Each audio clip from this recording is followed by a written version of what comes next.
Magandang araw sa inyong lahat at welcome sa aking channel.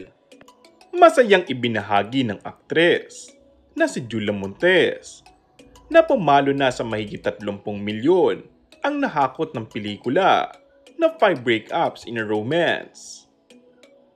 Sa Instagram post ng aktres, ibinahagi nito ang natanggap na magandang balita at pinasalamatan ng mga sumuporta sa nasabing pelikula kung saan kasama niya ang aktor na si Alden Richard.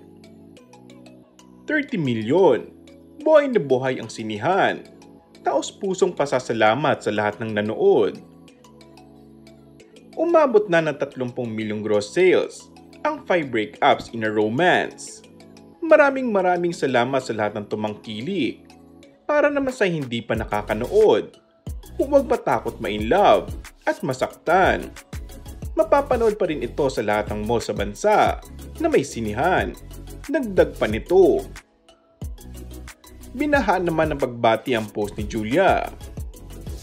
Samantala, tila naghahanda ng sorpresa ang boyfriend nito na si Coco Martin matapos ang successful ng pelikula na trending hanggang ngayon sa taquilla. Ayon sa source, ay in-invite din ng aktor ang ilan sa mga kaibigan at kasamaan sa ang probinsyano para dumalo at sorpresahin ng aktres.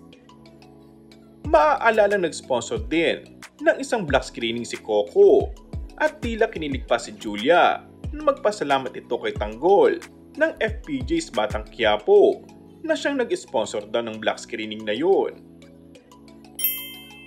And that's all for our today's video. Kung bago ka lang sa aking channel ay mag-subscribe at pindutin na rin ang notification bell. Maraming salamat!